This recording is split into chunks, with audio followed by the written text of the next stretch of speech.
You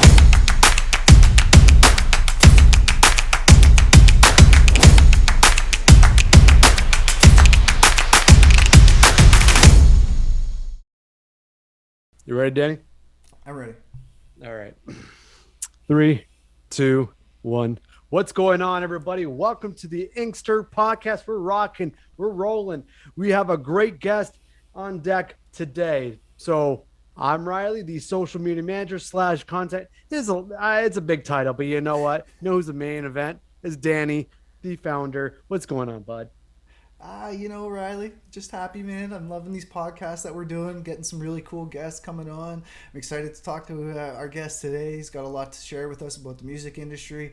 This is, you really couldn't ask for a better opportunity, Like, we just get to work together, be creative, and have a bunch of cool people come on and tell us some awesome stories. So let's do it. Yeah, buddy. Yeah, so without further ado, I met this gentleman a few years ago back in the country scene.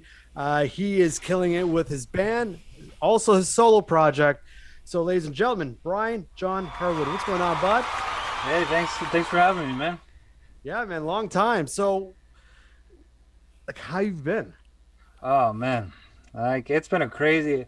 It was Boots and Hearts years ago that we met, right? And yeah, look how the world's changed since then, right? Like nobody expected, a global pandemic, everything in our industry to just shut down completely. And, it's been, there's been a lot of loss in different places and venues and just some tragic things. But, I just, myself, I like to look on the positive and the bright. And when it hit, I just said, with all this time, I got to just write, record. And, it's just, you got to stay busy, stay positive, and keep thinking about, goals and moving forward, Yeah, no, that is the perfect mindset to have in like a situation like we are right now, because there's a lot of people that are in the negative mindset where like, oh, I can't do anything. I don't have this. I don't have that. Well, that's just excuses. And that's one of the reasons why I wanted you to be on the Inkster podcast, because I said it before and I'll say it again. You're a hustler.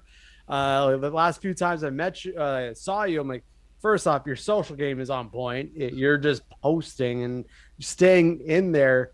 And you just mentioned like off air that you're getting people from Brazil, UK reaching out to you because of your social game. And like, that is a big, crucial part of that. So how did you get into, like, let's get back to the base. Let's go step one. How did you get into music originally? Oh man. I think I was probably about 11 years old, and I found a guitar in my basement, just in the corner.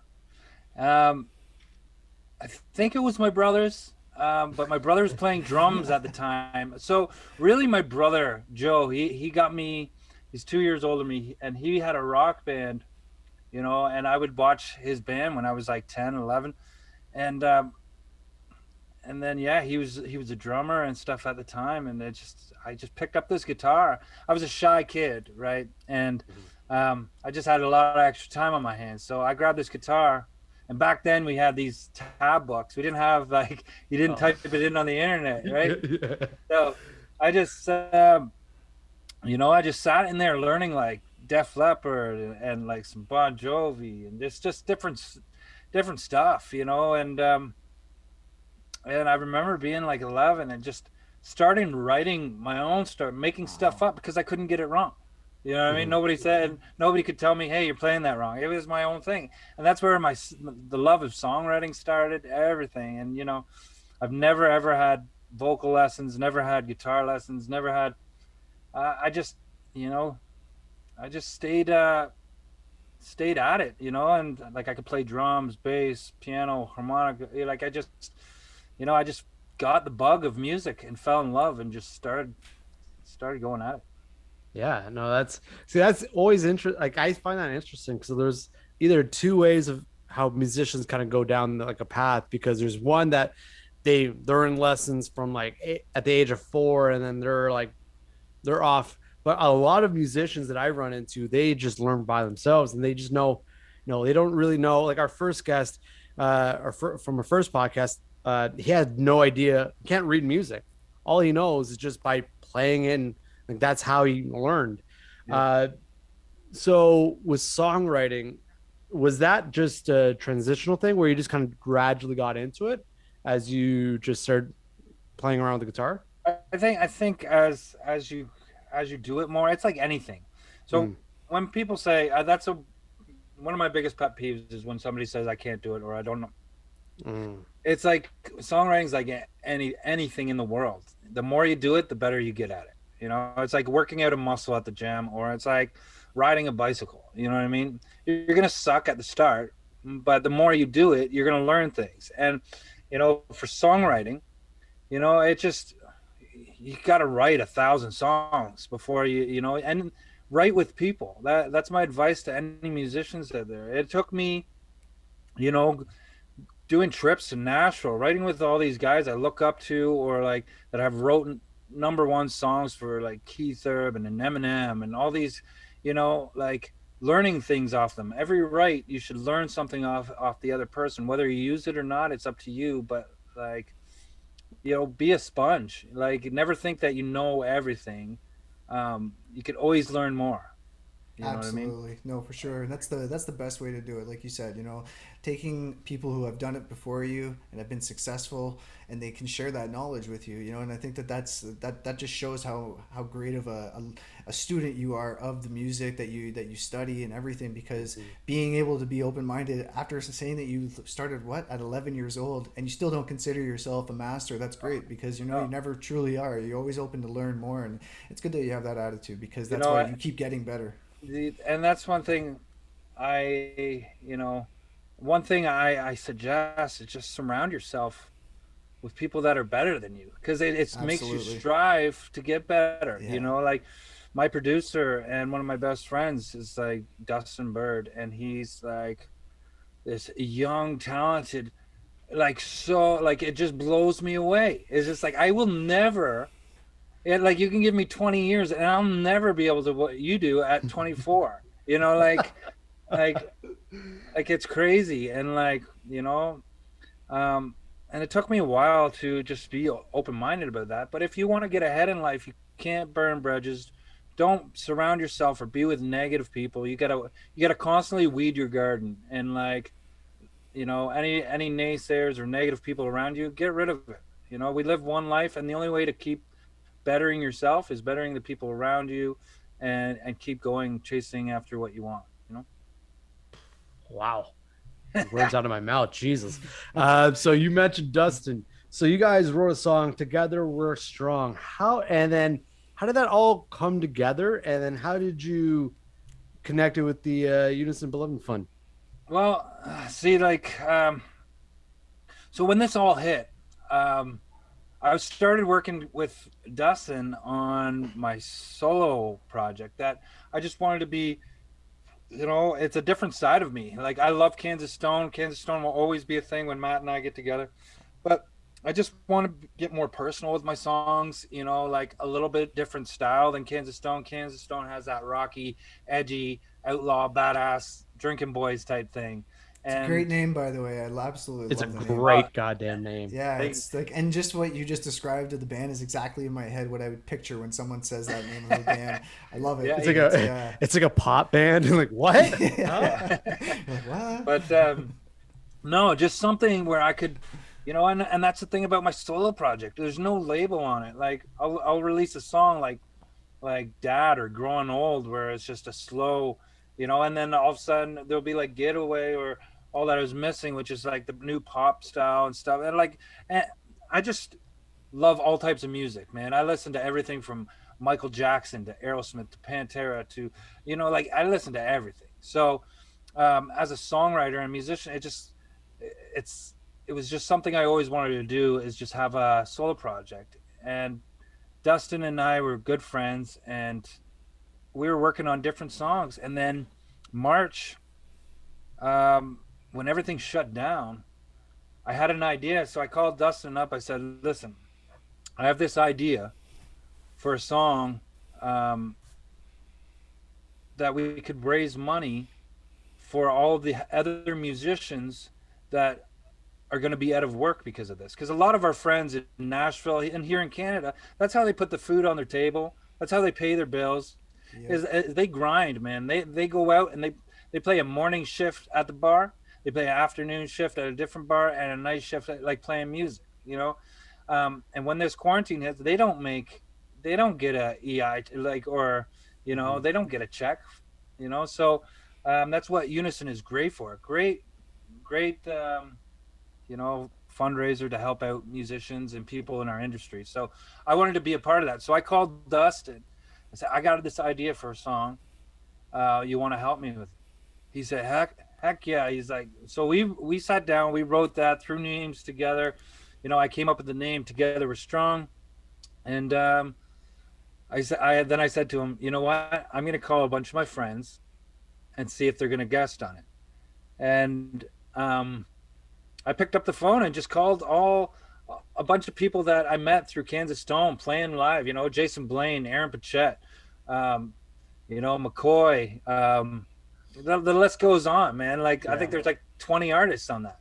And it was just insane. Everybody wanted to jump on right away. And, you know, it was just like the outcome of it, you know, I wanted to add more people, but we just didn't have spots for it. So I got them to be in the video with signs, and like, it was unbelievable. Tom Cochran wanted to do it. He wanted to sing on it. And I'm just like, sorry, man. Like the song's done, but you can hold a sign in the thing. He's like, yeah, just anything. Like, it blew my mind. And then the Snowbirds got involved. And I think 3 days before we were going to put it out, a tragic accident happened. And so we dedicated the song to Jennifer Casey that died in the Snowbirds crash, because she's in the video. She loved the song. And, you know, in the video, you could see her up in the jet, like bobbing to the song. And like, she was amazing. And I don't know, the whole project, man, just has a big part in my heart. And every time I watch it back, you know, I tear up,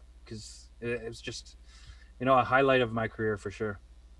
Yeah, that's something that it's when I watched it originally, it was just like I saw like everyone that like I crossed paths with, and like, oh, I don't, yeah, he's with it, and Rich Cloak, Rich, and then so like, yeah, that is a great cause, and that's again another reason why we would, like, you're like A1 to get on this podcast, because that's what Inkster is all about, is to support those Canadian artists or just artists in general.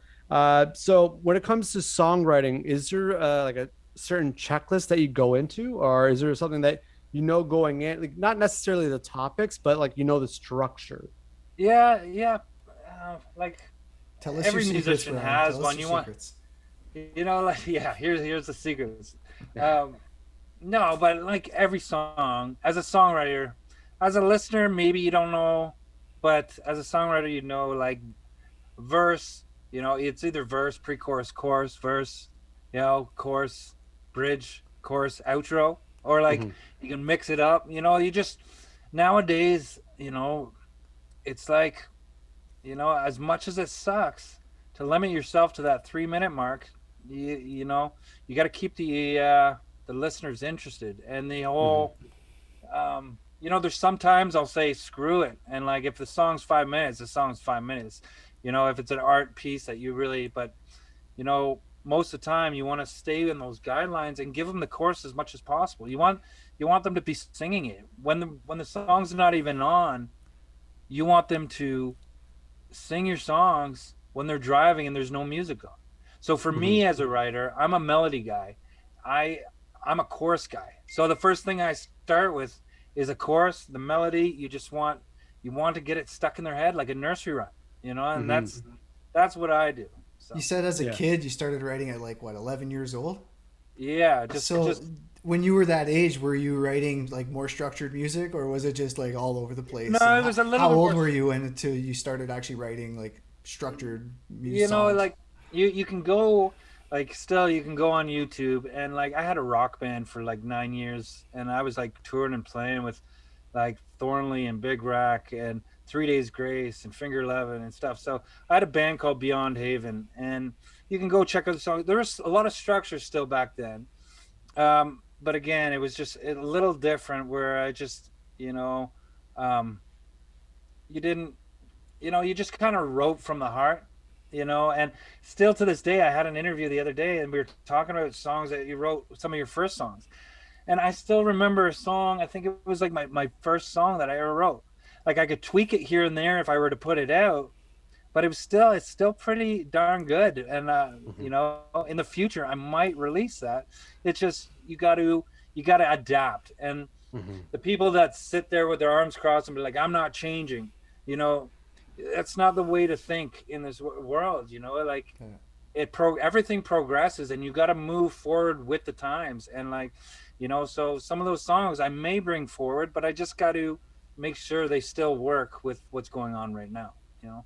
Yeah.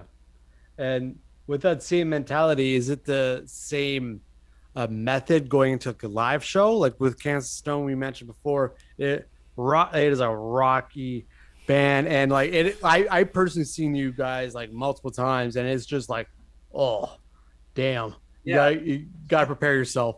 So like, is it the same? I gotta hear this band. Sounds like something that's my kind of music, and I love that stuff. Well, I grew up. The thing is, I grew up like from a kid. I'm country in my heart. Like I grew up, you know, Alabama, Randy Travis, Garth Brooks.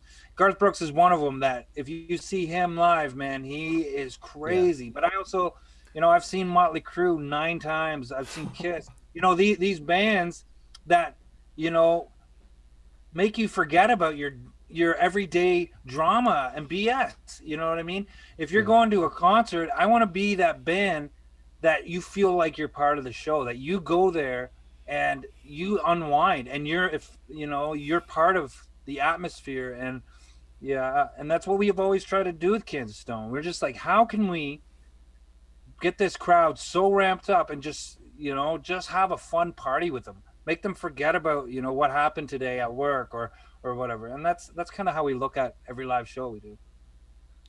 Yeah, because I think there's times where like even your down to your setup, it is unique. And because a lot of people just go out with a show, with a banner, but last time I remember you bring out like a K and an S. I was like, yo, this is different, man. This is different. Sometimes there's a big water gun. Sometimes we got like, you know, big beach balls we can whip at people, or like, it's just, you know, always got to step it up, man. Even if you're not the biggest band in the world, you got to have fun and make people have fun like you are. You know what I mean? I don't know. That's the way I look at it. So. No, for sure. So huge news. You've been, your songs have been spinning in Australia. We're in Canada. You're getting played in Australia. First question. How does that feel? Man, I was blown away to hear, you know, I got a phone call and from over there, you know, and they're asking, you know, are you signed in the US or do you have a team? And I'm just like, no, I'm just like, well, you know, like your songs are amazing, and like, you know, can we help spin it over here? I'm like, go nuts. Like I didn't think anything of it. Yeah. Right? Yeah. I mean, no, please don't. Then 2 weeks later, I found out, you know, I get an email from CMT Australia that has been added in rotation on like to 3 different shows on their station. And all of a sudden I'm looking at online all the numbers, and like it's playing over 1,000 times a week over in Australia. And then I find out that it started charting. It broke 100, then it broke top 80, then it broke top, you know, like I'm just sitting here and being like, well, what's happening? You know, you're coming home from work and you're like, what? Yeah, I was just like, and all of a sudden the phone's going off the hook, booking like for 3 weeks straight. Every day I was doing interviews over there, and it's just, they're so nice. And like, you know, it's, you know, I love Canada and everything else, but I think Canada is at the point where it has to come from a big label if you're going to get through some doors, right? And I think the difference is also with Australia is that I'm coming from a different country, so it adds a little bit of like, you know, there's some allure to that whole, for sure. There's like this allure to it, right? And don't they absolutely? I mean, correct me if I'm wrong, but doesn't like aren't Australians very fond of Canadians? Like, aren't they? Yeah, Yeah. and Okay. every interview they're like, "Oh, we love Canadians," and like, you know, they're just so, and they're all offering and like trying to help me book shows for in 2022 over there, and and I'm just That's like, cool, that's man. that's That's awesome. perfect for me because Yeah.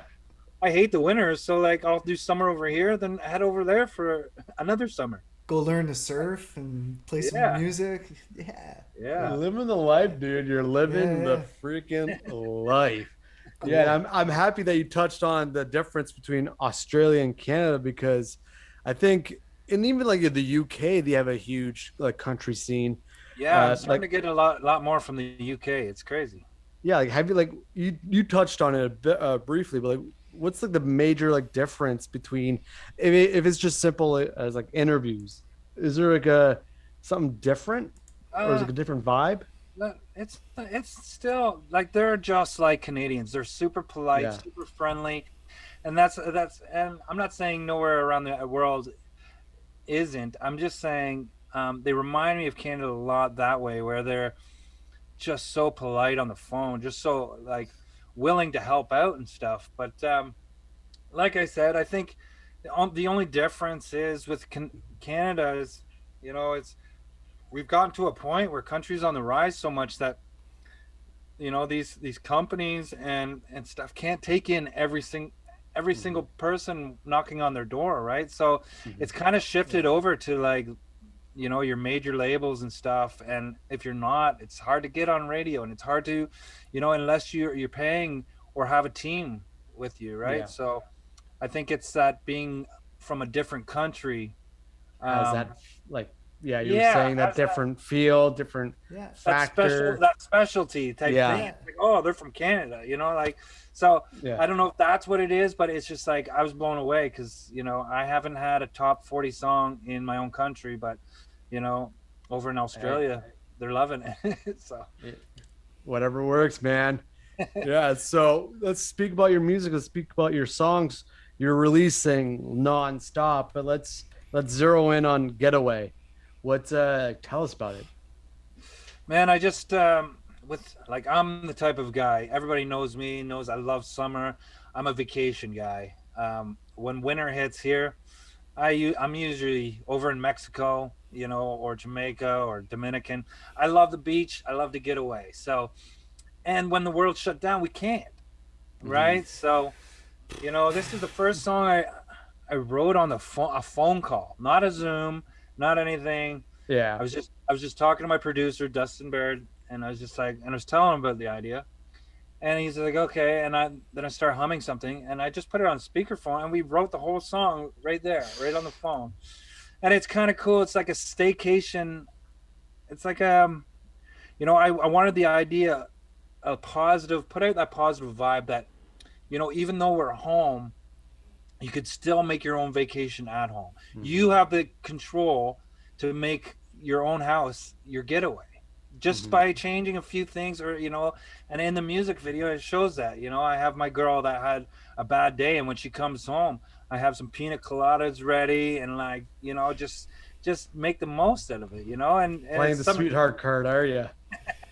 I see. I get you. I get you. But sometimes you just got to, it's so hard, man. And like I Yeah. tell everybody, you just got to, like when a thought or something goes, like anything through the day, it goes into your brain. You have the option to either put it in a negative pile or positive. It's hard to find, it's hard to find the positive in some situations. But if you take a second, step back, take a deep breath, you can find it. And then you just lean towards that, you know?